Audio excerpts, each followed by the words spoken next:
Muy buenos días a todos. Es un gusto tenerlos aquí. Así como yo les comenté en la clase, vamos a estar nosotros interactuando con algunos de los expertos, de personas que están trabajando en este tiempo en temas de diseño de planta, evaluación de proyectos, en esos análisis financieros, y en todos estos temas que nosotros tenemos que tener en cuenta más allá del simple hecho de hacer un diseño, de hacer un cálculo, de tener en cuenta una reacción química. Entonces, es importante que nos contextualicemos y mi idea era que ustedes pudieran contar con esa información de primera mano de personas que están en este momento trabajando en estos temas. Y así como les comenté en la clase, vamos a estar ahorita en este instante con el señor Wilber Peña, que es administrador de empresas, que está trabajando en un proyecto muy importante, como les estaba yo contando, con el tema de los agroquímicos y que es lo que nosotros hemos venido desarrollando en nuestra clase. Wilber, muchísimas gracias por este tiempo que usted nos está dedicando a la Universidad de La Salle, a nuestros programas de ingeniería, para que nosotros podamos realmente tener un contexto real acerca de todas estas situaciones que se viven a diario, que se viven en la vida real, como lo decimos nosotros, y quisiera pues de verdad de entrada brindarle ese agradecimiento y brindarle este espacio, darle este espacio para que usted nos cuente qué es lo que significa ese diseño de planta, esa ejecución de proyectos, esos costos asociados a esos proyectos que muchas veces desde la academia nos cuestan tanto poder verlos, poder identificarlos, y doy paso para que usted nos dé esa contextualización y nos cuente muchísimo más. Claro que sí, doctora Rosalina, y muchas gracias por la invitación. Un saludo también para todos los estudiantes que tengan la oportunidad de esta grabación. Entonces, lo que les quiero compartir el día de hoy son algunos de los aspectos que se consideran a la hora de ejecutar un proyecto de construcción de una planta de producción. En nuestro caso, una producción de productos para protección de cultivos. Inicio por contarles un poco de mí. Mi nombre es Wilber Enrique Peña Cárdenas. Trabajo en Adama desde hace 13 años. Soy el encargado del departamento de compras y abastecimiento de esta planta. Mi profesión de base, mi pregrado es en la disciplina de las finanzas y el comercio internacional. Realicé una especialización en logística y administración de la cadena de abastecimiento y una maestría en administración de empresas. Recientemente certificado como nivel 4 en abastecimiento estratégico por la Asociación Americana de Profesionales en Abastecimiento. Esa es la certificación que ven aquí en mi portada de LinkedIn. Y bueno, a lo largo de todos estos años he podido trabajar tanto en empresas de servicios como el sector real, que en este caso es ADA, dentro del área de abastecimiento y ahora muy relacionado con el proyecto que estamos ejecutando en una construcción de una planta para el año 2024 e inicios del 25. Entonces, el día de hoy les quiero contar algunos aspectos relacionados a esto. Y es, ¿qué tiene en cuenta una empresa a la hora de decidir cómo asignar un proyecto de este tipo? ¿A dónde enviarlo? ¿En qué país hacerlo? ¿Cómo toman las decisiones? ¿De qué herramientas y qué cantidad de información juntan para poder tomar una decisión de este tipo? Entonces vamos a hablar un poquito, les voy a hablar un poco de los aspectos de macroentorno que son analizados. También vamos a hablar un poco de gerencia de proyectos. Aquí es necesario involucrar ese concepto porque la construcción de una planta de estas amerita que se analice y se trate como un proyecto y por supuesto con estándares de gerencia de proyectos. Entonces les voy a contar un poco de la fase de formulación, de evaluación y ejecución del proyecto. En cuanto a los aspectos del macroentorno, son los aspectos que son revisados por las personas que toman decisiones, es decir, aquellos que tienen dentro de la organización, dentro de la empresa, la visibilidad y la autoridad suficiente para determinar qué se hace y qué no se hace dentro de la empresa. En nuestro caso, la casa matriz se encuentra en Israel, en la ciudad de Tel Aviv. Allí es donde están los presidentes y vicepresidentes globales del área financiera, del área de operaciones, del área de nuevos productos, de estrategia de mercado, etcétera. Y cuando se revisan estos aspectos del macroentorno, lo que ellos permiten es que estas personas que están lejos de la realidad de nuestro país o de cada país puedan tener esa visión holística de todas las posibles opciones que tienen para tomar la decisión.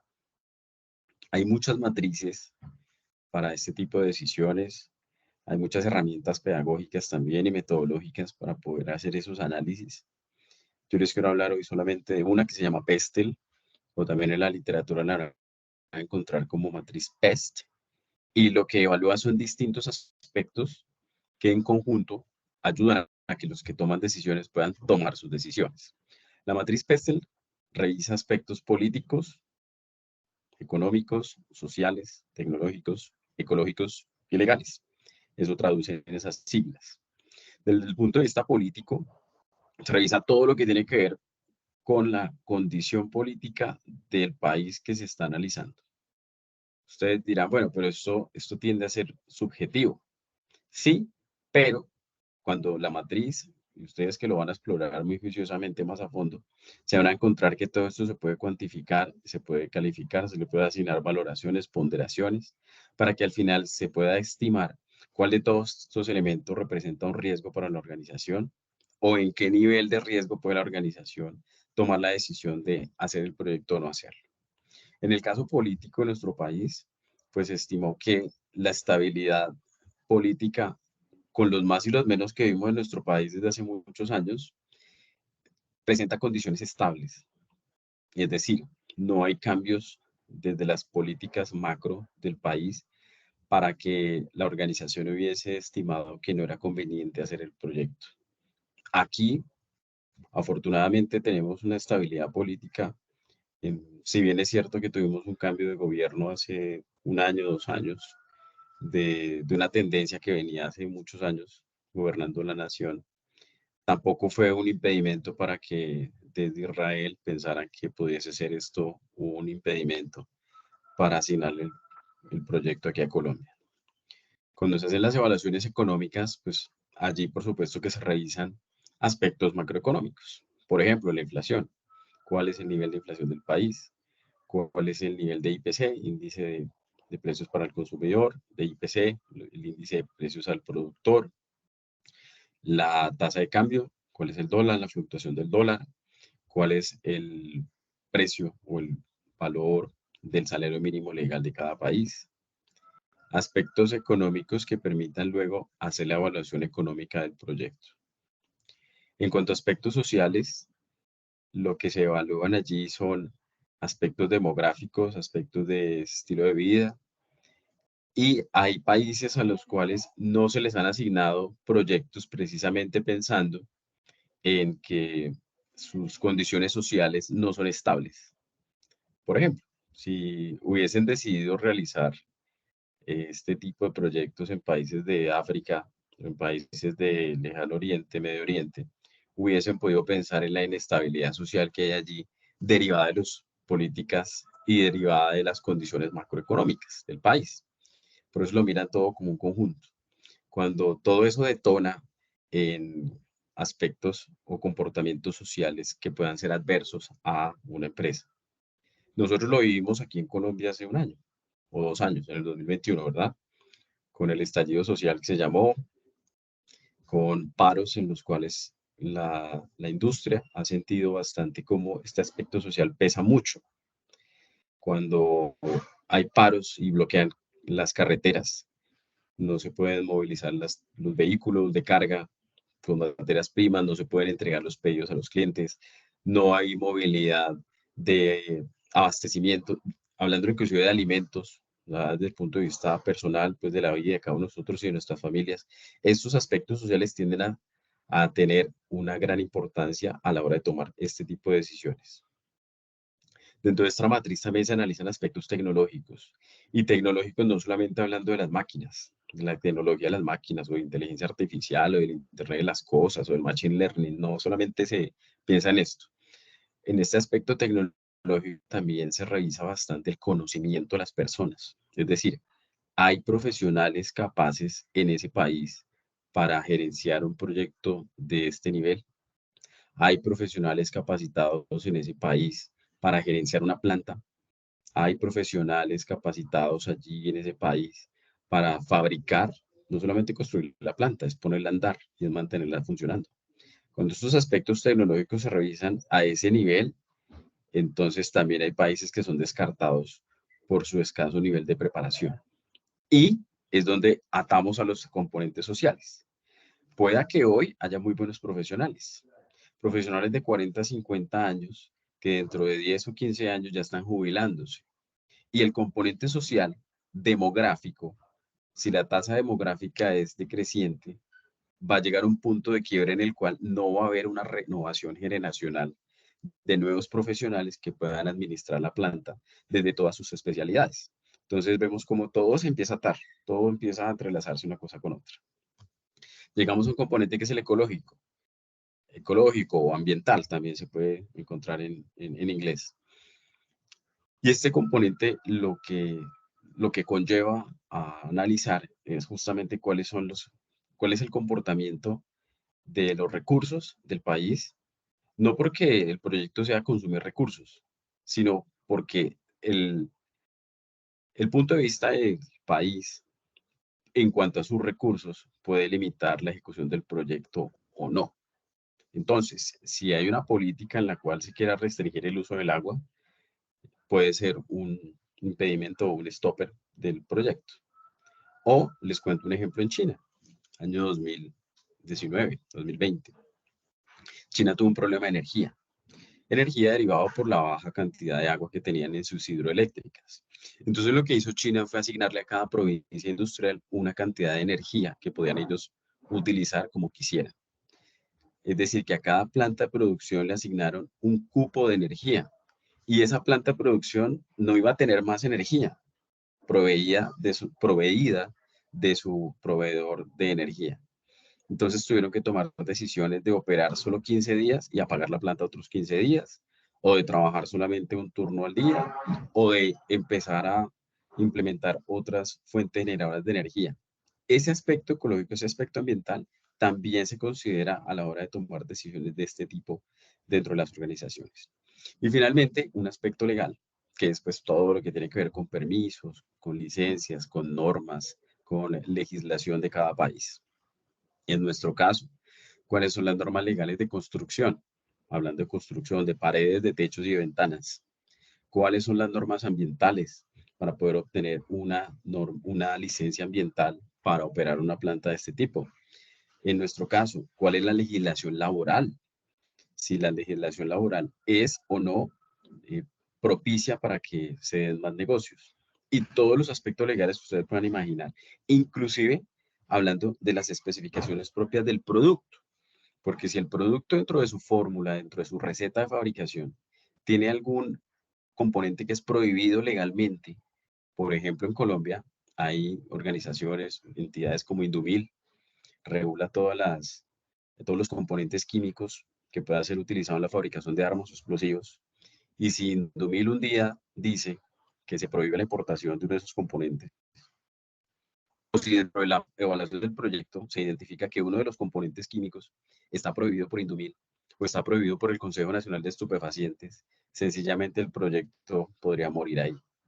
O obligaría a que nuestros especialistas químicos desarrollaran otra fórmula, se inventaran otra fórmula con la cual reemplazaran ese componente que legalmente está prohibido con otro componente que legalmente sí se pueda utilizar. Esto es básicamente y de manera muy general una de las varias matrices que se utilizan para tomar este tipo de decisiones. Y como les digo, todo esto se puede cuantificar, todo esto se puede llevar a puntajes, a valoraciones para que se vean del tipo cuantitativo y no solamente, como les estoy contando, aspectos cualitativos. ¿Qué pasó en nuestro caso?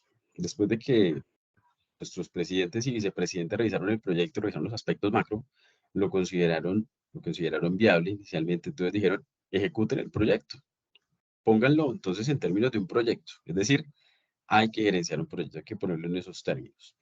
Para esto, el Instituto de Gerencia de Proyectos o el PMI es el ente rector a la hora de hablar de gerencia de proyectos. Ellos capacitan a las personas que quieren adentrarse en estos temas, les dan cursos, horas de formación, de actualización, establecen certificaciones para que no cualquier persona diga que es un gerente de proyectos. más bien puede ir acompañada de una certificación como las que expide el PMI, que implica que esa persona tiene una formación, que ha aprobado un curso, una certificación y que efectivamente cuenta con las nociones para gerenciar un proyecto. En cuanto a gerencia de proyectos, les decía cuando les contaba el contenido, vamos a hablar de la formulación, de la evaluación y de la ejecución un poco, de manera muy resumida. A la hora de formular, introducimos un concepto que es la ingeniería conceptual. Después la ingeniería básica, después de la de detalle. Y esto no es otra cosa que empezar a mirar el proyecto desde el punto de vista holístico, desde una manera muy general, hasta el detalle específico de cada uno de los componentes del proyecto.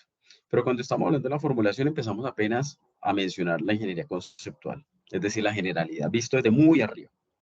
Y cuando hablamos de la ingeniería conceptual, allí por lo general, este estudio o esta preparación la realiza un equipo de trabajo pequeño. No es un equipo de trabajo de demasiados especialistas. Por lo general lo hacen los especialistas que trabajan dentro de la organización, de planta en la organización, que son ya empleados o miembros de la organización. Y empieza cada uno a aportar desde su experiencia en los aspectos que van a componer todo el proyecto. ¿Para determinar qué? Para determinar si el producto es viable fabricarlo, cuál es la capacidad que se establece, que se necesita para esa nueva planta de producción. Y ustedes dirán, bueno, ¿y cómo calcula la capacidad de una planta? ¿De qué capacidad tiene que ser el reactor? ¿O de qué capacidad tiene que ser el tanque de formulación? ¿Verdad? ¿De qué capacidad tienen que ser las bodegas? ¿Qué tan altas? ¿Cuál es el tamaño? Y en nuestro caso, la determinación de capacidad estuvo dada por la demanda, es decir, por las ventas esperadas, dicho en otras palabras. La planta que estamos fabricando en la ciudad de Barranquilla está pensada para abastecer el mercado de Brasil. Brasil es un mercado que vende 6 o 7 veces más de lo que vendemos nosotros en Colombia. Y la planta que está construyéndose aquí en Colombia es para abastecer a Brasil completamente. Es decir, esa planta día y noche va a estar fabricando todo para vender en Brasil. Y las cifras de ventas en Brasil son las que dieron para determinar cuál es la capacidad que debe tener esa planta para poder fabricar anualmente lo que Brasil necesita. Y les cuento, todo lo que va a fabricar la planta, el 100% se va para Brasil e inclusive queda faltando un poco más. Y ese poco más que queda faltando es el porcentaje o la oscilación de la demanda que se calcula. Claro, las proyecciones de ventas siempre tienen un margen de error, ¿verdad? Eso no es perfecto. Ese margen de error se estima que pueda ser absorbido con la producción a lo largo del año. Habrán meses que se vendan más, habrán meses que se vendan menos, sobre todo este tipo de productos que están afectados por el agua. Por el agua me refiero por la lluvia. Los productos de protección de cultivos están atados sí o sí a la disponibilidad de agua, de distritos de riego, de niveles de lluvias, de manera que la agricultura funcione. Si en un año hay fenómeno del Niño, atándolo a condiciones actuales, ustedes seguramente han escuchado noticias. Cuando se habla del fenómeno del Niño, esto tiene básicamente que ver es con sequía, por lo menos en Colombia. Si tenemos un año de sequía donde hay poca disponibilidad de agua, quiere decir que la agricultura va a trabajar a media máquina. Si tenemos un año normal donde hay un nivel de aguas, de lluvia suficiente, entonces la agricultura no va a tener ningún problema. Eso para contextualizar el comentario de el nivel de ventas, y el nivel de ventas es el que determina cuál es la capacidad que debe tener esa planta para fabricar. Y de acuerdo a la capacidad, entonces empiezan a estimar la dimensión de los tamaños de los equipos, de las bodegas, etcétera, etcétera. En esta fase de formulación también se realiza un layout o un diseño, digámoslo así, un diseño de lo que es la distribución de la planta. Pues, ¿cuál es el área de producción? ¿Cuál es el área de almacenamiento de materias primas? ¿Cuál es el área de almacenamiento de productos terminados? ¿Cuál va a ser el patio de maniobras de los vehículos de carga y descarga? Etcétera, etcétera. Eso es un layout, es como un plano general donde empieza a definirse en dónde va a estar cada una de esas áreas. Pero, repito, a nivel general. La ubicación y área aproximada también deriva de la capacidad, ¿verdad? ¿Cuál va a ser el área que se necesita para fabricar la cantidad que se necesita fabricar? Y la ubicación. La ubicación, ustedes dirán, bueno, ¿cómo decimos la ubicación? Aquí es donde empezamos a tocar varios aspectos de los que les mencionaba anteriormente la matriz Pestel. La ubicación, bueno, en nuestro caso, nosotros estamos aquí, nuestra planta está ubicada en Barranquilla, en la zona franca de Barranquilla específicamente. ¿Por qué menciono la zona franca de Barranquilla? Porque las zonas francas en Colombia tienen unas preferencias, unas ventajas en comparación con las empresas que están ubicadas fuera de las zonas francas. Y esto, además, en nuestro caso, genera una ventaja porque la zona franca se encuentra justo al lado del puerto. Entonces, tenemos una ventaja logística y es que si traemos materias primas de otro país, llegan por barco, por vía marítima, hasta el puerto de Barranquilla. El puerto de Barranquilla está justo al lado de la zona franca, es decir, que es muy fácil mover los contenedores hacia la planta para fabricar. Y cuando esté fabricado, es muy fácil llevarlo nuevamente al puerto y embarcarlo hacia Brasil, ya que es una ventaja logística. Pero hay otra ventaja también desde el punto de vista legal. Como les decía, hay aspectos legales dentro del Estatuto Aduanero y el Estatuto de Zonas Francas que genera beneficios tributarios también para las empresas que están dentro de una zona franca, ligado a unos compromisos. Entonces hay que generar empleo, hay que generar inversiones, hay que generar un mínimo de ventas. Todo es una normativa, un marco legal. Entonces empezamos a ver, miren, cómo los aspectos legales también juegan a la hora de decidir la ubicación de la planta. Y los acuerdos comerciales.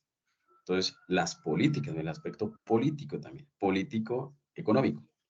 Nosotros tenemos acuerdos comerciales con muchos países o tratados de libre comercio.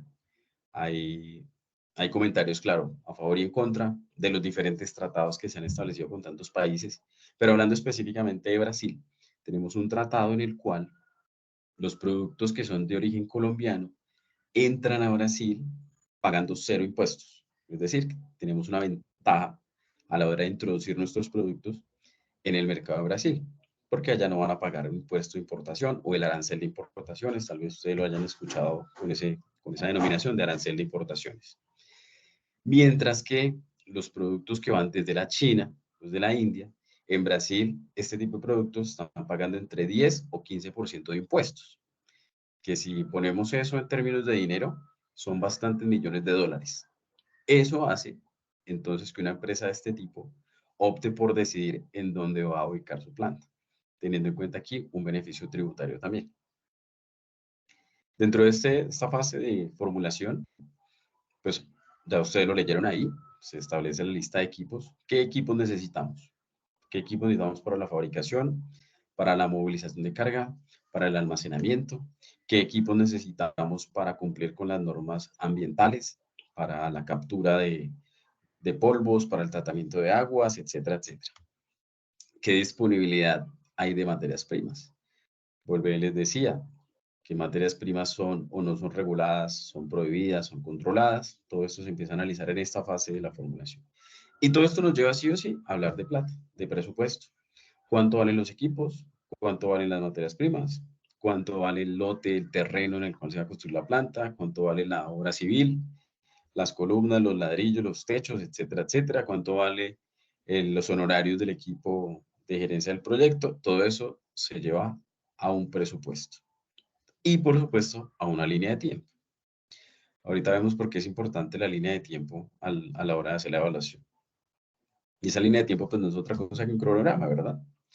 Normalmente lo revisamos en un diagrama de Gantt. Un diagrama de Gantt nos señala las varias tareas, las varias fases que tiene el proyecto, una línea de tiempo establecida en semanas o en meses y el avance que tiene cada una de esas tareas a lo largo del tiempo. Aquí les introduzco un concepto que se llama ruta crítica. La ruta crítica, hablando de gerencia de proyectos, establece la ruta en la cual se encuentran los stoppers o aquellos hitos que deben alcanzarse para que el proyecto vaya avanzando. Hay tareas que se pueden hacer en paralelo, ¿verdad? Hay tareas que se pueden ir haciendo a la par, como por ejemplo, la construcción de la bodega, las paredes, el techo y demás, se puede ir haciendo mientras que se van construyendo los equipos, las máquinas, ¿cierto? Se puede hacer en paralelo. Pero hay algunos aspectos que delimitan que se pueda iniciar una siguiente fase. Por ejemplo, los aspectos legales. Sin la licencia de construcción, no se puede empezar la construcción, ¿verdad? No se puede. Si no hay licencia para construir, no se puede empezar a construir. Si no hay una licencia ambiental que avale el proyecto, pues no se puede avanzar con el proyecto, que ha sido en nuestro caso, donde hemos tenido una mayor cantidad de tiempo que hemos necesitado para esperar y para poder avanzar otras fases del proyecto, los aspectos legales. Allí está definida también la ruta crítica. Tomo aquí una frase de este autor que les recomiendo, se llama Eliyahu Goldratt, o Goldratt, es el apellido. Él escribió una novela de administración de operaciones que se llama La Meta, pero escribió también otra novela que se llama Cadena Crítica. Recomendado el autor, recomendado los libros. Allí enseña aspectos de administración de operaciones y de gerencia de proyectos, pero no es un libro ladrilludo. No le dice a usted la definición del concepto es esto y esto, no. Es una novela, cuenta la historia de un profesor universitario, profesor Salina, y este profesor universitario tenía el reto de hacer crecer el programa de estudios en el que estaba su universidad. Y él empezó a decir, bueno, ¿yo cómo hago para que la gente prefiera venir a estudiar aquí con nosotros? Sobre todo los ejecutivos que buscaban programas de posgrado y que les sea de ayuda, de real ayuda. Entonces empezó él a relacionarse más con la industria. Fue bastante interesante. De otro lado, presenta el caso de una empresa de tecnología que tenía el reto de introducir nuevos productos cada 6 meses. Imagínense, cada 6 meses un nuevo producto, un nuevo lanzamiento. Y ustedes saben que la tecnología hoy, el grado de obsolescencia es inmenso. Cada 6 meses un producto ya es considerado viejo. Entonces presenta los casos reales de ellos y los entrelaza uno con otro. Entonces los profesores se encuentran con los estudiantes que fueron de esta empresa a formarse en gerencia de proyectos y así Goldratt empieza a introducir varios conceptos de administración de operaciones y de gerencia de proyectos de una manera muy tranquila. Cuando uno termina de leer el libro se da cuenta que es muy fácil entender el tema, pero de esta manera. Por eso recomendado este autor. Y esta frase que les traigo es que financieramente, desde el punto de vista financiero, los sobrecostos son menos importantes que las entregas tardías. Otra vez, los sobrecostos son menos importantes que una entrega tardía. ¿Por qué? Pueda que, pueda que nos cueste 1 millón, 2 millones de dólares más el proyecto, pero que me lo entreguen a tiempo. Porque si me lo entregan 1 o 2 meses después del cronograma, quiere decir que yo no voy a poder vender 1 o 2 meses la cantidad de producto que tenía estimado. Es decir, que el retorno de la inversión va a ser más lento y el estimado de tiempo de recuperación de la inversión también va a ser posterior al que se había inicialmente contemplado. Por eso, a la hora de estos proyectos, vuelvo y digo, no es que el dinero no sea importante, pero es más importante que se entregue a tiempo, a tiempo. Aquí el tiempo es un factor clave. Tan clave que a la hora de hacer los contratos, con muchos de los contratos de los proveedores, contratistas, se establecen cláusulas de ese tipo. Si usted me entrega un mes tarde, tome una penalidad del 1%, el 2% del valor del contrato. Pero si usted me entrega antes, si usted me entrega un mes antes, yo le doy un bono de 1 o 2% del valor del contrato, con el ánimo de motivar que esa ruta crítica se contraiga lo más posible y podamos empezar la operación de la planta en un tiempo anterior al esperado. Y dentro del cronograma, vuelvo y les digo, también los aspectos legales pueden afectar bastante la ruta crítica. Habrá proyectos en los cuales no sean los aspectos legales, sino sean los aspectos técnicos o de la construcción de un equipo. Por ejemplo, aviones. Una nueva aerolínea puede tener el superproyecto de inversión, una nueva aerolínea, pero es que solamente existe Boeing y existe Airbus para fabricarle los aviones. Y si tú compras hoy un avión, te lo entregan perfectamente dentro de 3 años. Entonces allí no es ni siquiera el aspecto legal o el que tengas o no tengas el dinero para comprar los aviones, es simplemente el aspecto técnico. Esto en cuanto a la fase de formulación.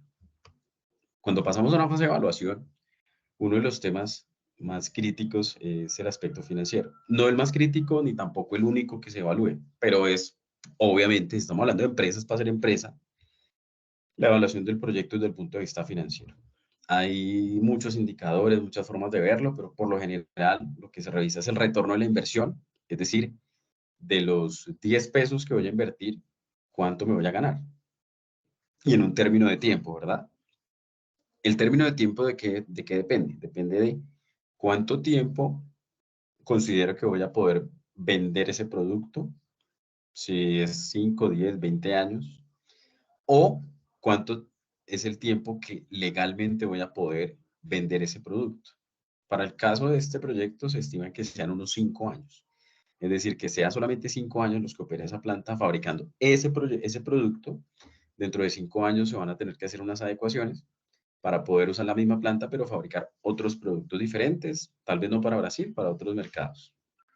Entonces, a la hora de analizar el retorno de inversión, se utiliza una fórmula matemática muy sencilla, es la ganancia, es decir, cuánto nos ganamos, la utilidad, restando la inversión, dividido en la inversión.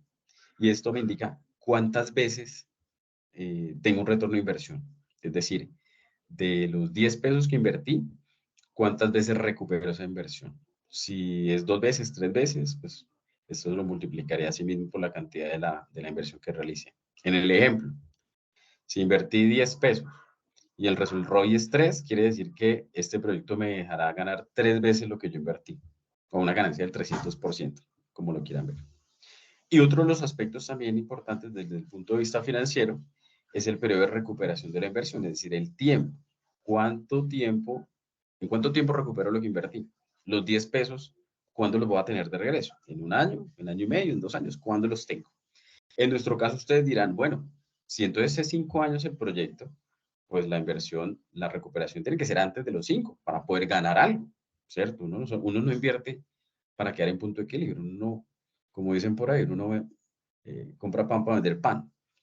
Entonces, este periodo de recuperación de la inversión tiene que ser menor a 5 años para que haya un margen también de tiempo que genere ganancias dentro de la empresa. Y el periodo de recuperación también se calcula con una fórmula, que es la inversión inicial en dinero dividido en el flujo de efectivo por periodo. Por periodo, en este caso, calcular por año, o en los 5 años, en los 10 años, en el tiempo que sea la, la recuperación del proyecto. Si lo calculamos así, entonces esto nos dirá en cuánto tiempo recuperamos la inversión que se realizó. Y en este momento de la evaluación, la fase de evaluación, les decía, el aspecto financiero es importante, claro, pero hay otros aspectos también, como por ejemplo la estrategia de la organización. Y allí es donde los grandes ejecutivos, presidentes, vicepresidentes, que tienen esa visión de la empresa a 5 años, a 10 años, son quienes determinan si el proyecto tiene sentido o no tiene sentido, para el ejemplo nuestro. Si la estrategia de la organización fuera cambiar de estos productos a otros productos de una menor carga química, un menor componente químico, pues entonces no tendría sentido hacer una planta. O si la estrategia fuera hacerlos más baratos, tal vez la harían en otro país. O si la estrategia fuera de, bueno, del tipo logístico, no la harían aquí, la harían allá en Brasil, porque están ahí, en Brasil. Les sería mucho más fácil desde ahí realizar la distribución. Entonces, los aspectos de la estrategia de la organización también son importantes a la hora de evaluar el proyecto. Y los riesgos que se hayan identificado. ¿Cuándo? Cuando se hizo un análisis del macroentorno. Si hay un riesgo identificado desde el punto de vista legal, tal vez la organización decida no hacer el proyecto.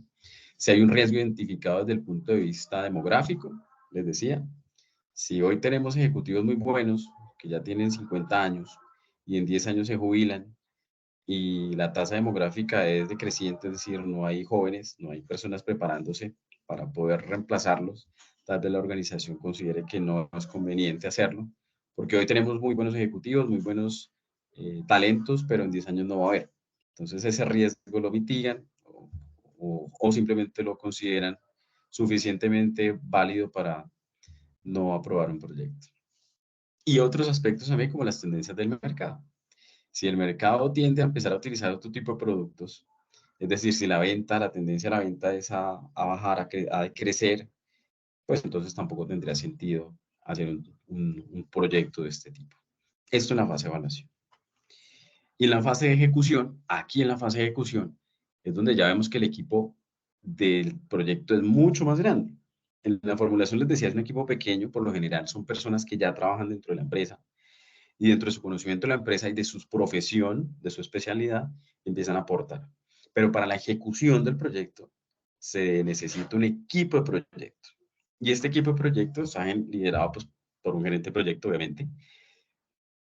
En la mayoría de los casos tiene una mano derecha que es un PMO, que es un Project Management Officer, o un oficial que es el que está revisando minuto a minuto, día a día, la evaluación del proyecto, el cronograma, las tareas, los responsables, quién tenía una tarea, cuál era la fecha de entrega, y se encarga de perseguirlo para garantizar que esa ruta crítica del cronograma no se expanda, sino que se cumpla o, en el mejor de los casos, que sea menor.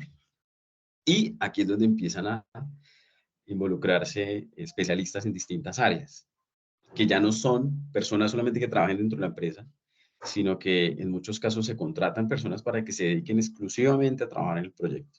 Entonces habrá un especialista en ingeniería civil para todo lo que tiene que ver con la construcción, con la edificación como tal. Habrá un ingeniero ambiental que acompañe aspectos legales, aspectos normativos, pero también aspectos de la infraestructura suficiente para cumplir con los aspectos legales medioambientales. Por supuesto que hay un abogado que transversal acompaña todas las áreas para la ejecución de todas sus labores. Los especialistas químicos, en el caso nuestro, pues, de nuestro proyecto, porque es una planta para químicos. Un ingeniero eléctrico, un especialista eléctrico para todo lo que tiene que ver con la acometida eléctrica de la nueva planta. Un ingeniero mecánico para todo lo que tiene que ver con las máquinas, con los equipos, la instalación, la puesta en marcha, el comisionamiento. Un encargado de HSE. ¿Qué es HSE? Estas siglas traducen Health, Safety and Environment, y es una persona que, a la luz de las normas de seguridad, salud en el trabajo, bueno, no solamente seguridad, salud en el trabajo, también normas ambientales, normas de calidad. Este especialista lo que realiza es una labor en que acompaña a todo el equipo del proyecto, garantizando que se cumplan las normas de salud, de seguridad y de medio ambiente. Es decir, un ejemplo sencillo. Si ven un operario trabajando a 2 metros de altura y no tiene arnés, no tiene casco, no tiene elementos de protección personal, lo llaman y le jalan las orejas diciéndole, usted está incumpliendo las normas de salud y de seguridad, porque usted está poniendo en riesgo su seguridad. Si se cae a esa altura, puede sufrir un riesgo dentro de su salud. Y en cuanto a medio ambiente también. Si empiezan a ver que en la construcción están tomando los residuos sólidos y los están dejando en cualquier lado, los están botando en cualquier lado, los están tirando en cualquier lugar, también puede llamar la atención. Y más que llamar la atención, es encargarse de que se cumplan las normas, tanto de seguridad, de salud y de medio ambiente. En el caso del medio ambiente, ¿qué se haría con los residuos sólidos? Hacer la disposición apropiada para residuos sólidos. Eso es básicamente lo que hace un HSE, básicamente. Son muchas más labores, por supuesto. Dentro del equipo del proyecto también habrá un especialista en logística que se encargue de mover los equipos si vienen de otro país, encargarse del transporte internacional, del transporte local, de almacenarlos, mientras que se instalan realmente en la planta. Habrá un profesional en abastecimiento, en compras, pues el que realiza la contratación, la negociación y acompaña a todos los demás especialistas en los requerimientos que necesitan. Y acá en la gerencia, en la fase de ejecución, bueno, hay distintas maneras de verlo. Hay proyectos en que lo hacen antes de llegar a esta fase, pero se involucran otros dos conceptos, que es la ingeniería básica y la ingeniería de detalle. Les decía en el momento de la fase de formulación que hay una visión desde muy arriba, ¿verdad? La vista general desde muy arriba. En la ingeniería básica y de detalle se empieza a ver más al detalle, se empieza a acercar más a, a revisar las minucias. La ingeniería básica empieza a recoger las opiniones y necesidades de cada uno de estos especialistas. En la ingeniería básica, el ingeniero civil ya empieza a decir que necesita que las paredes de la bodega tengan 7 metros, que el grosor de las varillas de acero sean de 2 pulgadas, que el nivel de perforación de las columnas sean de 10 metros para que sostengan toda la edificación, que la placa del suelo debe ser de X centímetros para que resista la carga que va a tener, etcétera, etcétera. Y así cada uno de ellos, el ingeniero electrónico, el mecánico, cada uno de ellos empezarán ya a decir la minucia de lo que necesitan. Esto en la ingeniería básica. Y allí vuelve y se reorganiza el presupuesto, ¿verdad? Porque ya está más detallado. Entonces el presupuesto vuelve y se revisa, pueda que sea más. Y en la mayoría de los casos es más que el presupuesto inicial. Y también se ajusta el cronograma. Y después de esta ingeniería básica, ya se pasa a ese momento, a esa fase de la ingeniería de detalle, donde ya se toma cada una de las opiniones y necesidades de estos especialistas para casi que convertirlo en la palabra de Dios, escribirlo en piedra y que sea lo que realmente se va a ejecutar en el proyecto. En el ejemplo que les ponía, si el ingeniero civil dice que son 7 metros de altura y son 2 pulgadas las varillas de acero para las columnas, eso va a ser lo que se va a ejecutar dentro del proyecto. Cualquier variación sobre esa ingeniería de detalle se empieza a volver un problema y se empieza a volver un aspecto político dentro del proyecto, porque cada uno tendrá que poner la cara y tendrá que empezar a justificar si es que en algún momento cometió un error, se le fueron las luces y tiene que recomponerlo. Esto es básicamente lo que, bueno, lo que realizamos a la hora de decidir dónde asignar el proyecto, cómo hacerlo, todo lo que pasa a través de las distintas fases. Así que bueno, gracias por tomarse el tiempo para ver esta pequeña charla, doctora Rosalina. No, pues muchísimas gracias por esta explicación tan importante y por todas estas cosas que nosotros podemos estar aquí aprendiendo. Yo tenía unas preguntas y una de ellas era, y obviamente pues nos estaban explicando acerca del contexto, mencionó casi que obligatorio, al ser una empresa israelí, ¿qué ha pasado con el tema de la guerra? ¿Este proyecto continúa? ¿Cómo se maneja de pronto una situación de esas? Porque uno dice, hoy ya de pronto puede que pare el proyecto, ¿no? Debido a esta situación. ¿Cómo se asume esto? Y de pronto ustedes como un brazo de una empresa israelí en Colombia, ¿cómo se ha visto esa situación allí? Lo digo porque es que uno puede estar trabajando en una multinacional y hoy tienes unas condiciones y puede la situación cambiar muy rápidamente. Entonces, de pronto para que nos cuente cómo es eso. Bueno, afortunadamente el proyecto no ha tenido ningún tipo de afectación porque todos quienes estamos en el proyecto somos colombianos. Claro, trabajamos de la mano del equipo global de ingeniería de Israel, pero ellos también están disponibles para trabajar. Afortunadamente, los ejecutivos de los que les hablaba, presidentes y vicepresidentes, son profesionales de 50 años hacia arriba, es decir, que no han sido llamados a la reserva activa del ejército israelí. Lo que sí han hecho es servicio voluntario. Si nos han contado, han hecho voluntariado en los hospitales, en los batallones, organizando equipo de campaña, organizando insumos, provisiones para las tropas, pero no hemos percibido por ahora ningún tipo de afectación sobre el proyecto. Pero esto sí es un ejemplo del por qué no hacerlo allá. ¿Por qué no hacer esta planta allá, donde hay un riesgo tan alto desde el punto de vista político, social y sobre todo de seguridad? Ok. Mi otra pregunta era, si solamente se va a abastecer a Brasil, ¿qué fue lo que más incidió para que no se hiciera la planta en Brasil? Impuestos. Ese fue el principal factor, el arancel de importación. Si lo hubieran hecho en China, pues cualquier persona diría, pues las plantas háganlas en China, ya es lo más barato, tienen muchas materias primas, la mano de obra es muy barata, sí, pero el producto chino, llevándolo directamente a Brasil, paga 15% de impuestos, mientras que en nuestro caso, Colombia, gracias a un tratado de libre comercio que tiene con Brasil, paga cero, es decir, no paga impuestos. Entonces ya hay una diferencia bastante grande que hace que nos ganáramos. Ok, interesante lo que nos cuenta. Me llamó la atención que usted hablaba del tema climático, del agua. Y muchas veces nosotros de pronto como ingenieros químicos estamos en nuestra planta y nos centramos como solamente en estas cosas, pero no pensamos en esas situaciones. Para ese análisis, ustedes tuvieron que haber realizado, o sea, por ejemplo, cuando se hizo su proyección de ventas, o sea, trabajar con gente, digamos, que maneja el tema climático y va a hacer toda esa revisión para decir, oigan, 5 años vamos a abastecer completamente de esto, pese a los fenómenos del niño que se estaban viviendo en estas zonas. Sí, sí, en efecto. Es muy complejo, ¿no? Hay modelos predictivos. De hecho, pues la empresa tiene personas especialistas que trabajan en el tema y trabaja también con muchas fuentes de información. Goldman Sachs. Goldman Sachs hace un estudio climático bastante juicioso y mensualmente nos lo están compartiendo a todos los empleados de la organización para que tengamos el contexto de qué va a pasar, cómo se va a mover, qué hay previsiones del clima, y no solamente del clima, porque del clima, vuelvo y digo, depende de la agricultura.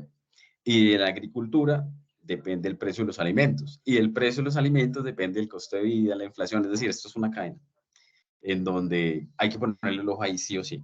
Entonces, sí, a la hora de evaluar el proyecto se realizaron esas validaciones, pero bajo el entendido de que sí o sí la agricultura tiene que funcionar. Y un ejemplo de esto fue la pandemia. El COVID-19 para nosotros no fue una limitación, realmente ni siquiera lo sentimos. ¿Por qué? Porque somos una empresa que trabajábamos en el sector agrícola. Entonces, todas las empresas que trabajaban en la cadena de suministro de alimentos casi que no sintieron la pandemia. Es decir, claro, la sentimos en el caso del cuidado de los cuidados que debemos tener, la protección bio y demás, pero el poder trabajar todo el año, el poder vender todo el año, porque lo último que tú sacrificas a la hora de decidir tu economía familiar, tus finanzas personales, lo último que sacrificas es la comida. Tú prefieres dejar de comprarte el perfume Carolina Herrera, pero que tus hijos coman. Tú prefieres sacrificar las vacaciones en la playa, pero que tus hijos coman. Entonces, lo último que uno toca es la comida. Entonces, la pirámide de Maslow, ¿verdad? La pirámide de necesidades. Las necesidades básicas son las últimas que uno toca. Por eso, en nuestro caso, fue tan fácil esa decisión. Claro, habrá variaciones climáticas. Niño, niña, porque cualquier extremo para nosotros no es bueno.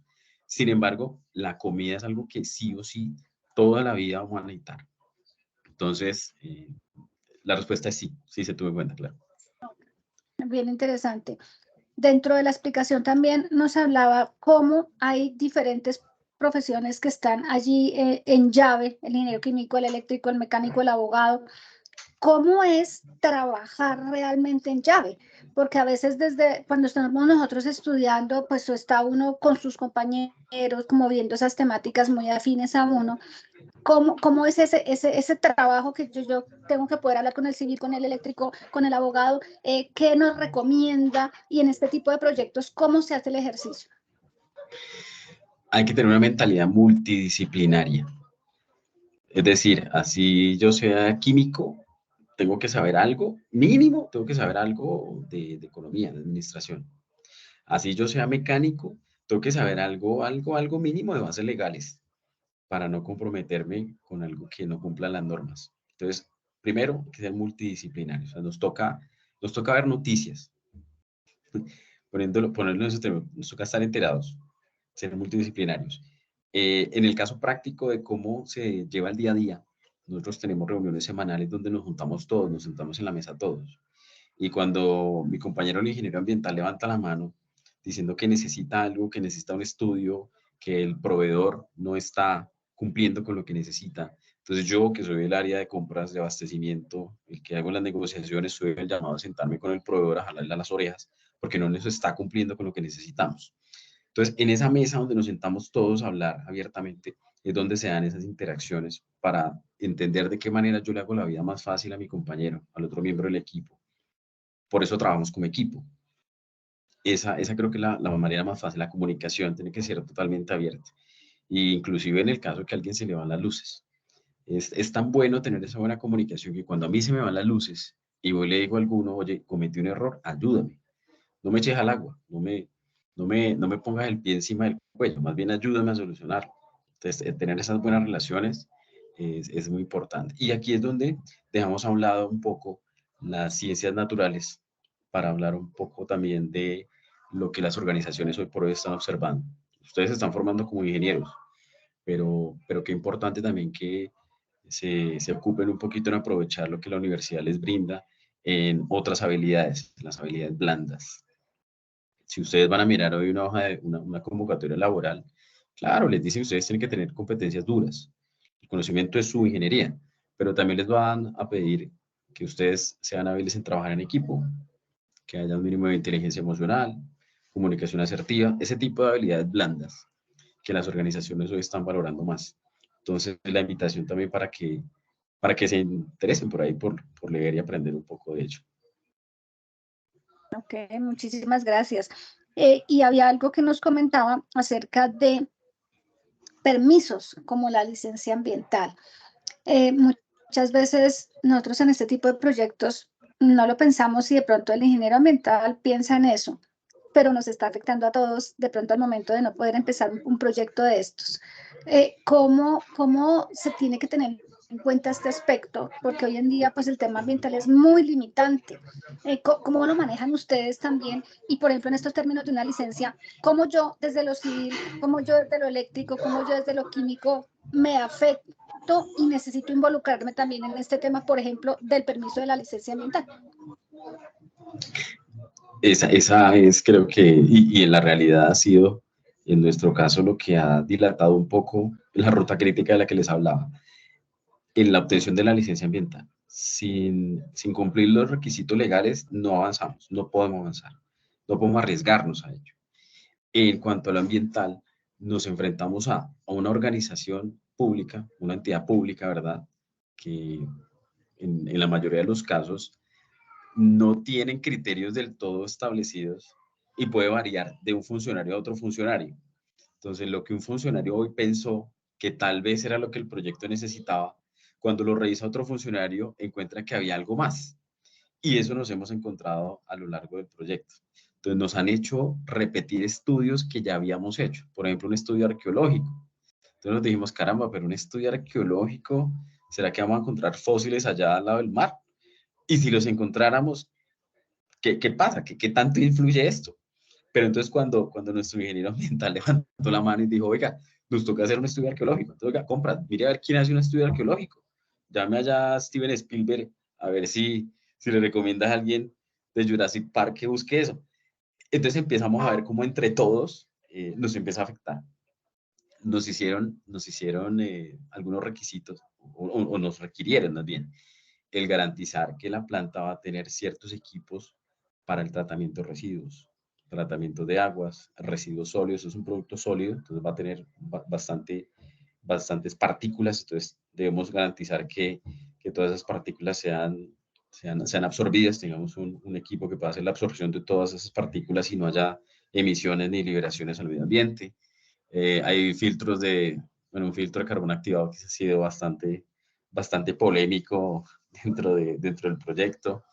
Y ahí es donde empieza cada uno desde su especialidad a opinar y a alzar la mano. Entonces el ingeniero electrónico dijo, oiga, pero nos están pidiendo estos equipos que yo no los tenía contemplados y que tienen una carga mayor en el consumo de energía. O sea que al año, oiga, allá costo, súbale, el costo por energía se nos va a subir en tanto por ciento. Entonces vuelve y recomponga todo el algoritmo del cálculo del presupuesto. En el caso de ingeniería química o de nuestros químicos, entonces, cuando estamos hablando del producto. Entonces, hay un porcentaje de impurezas.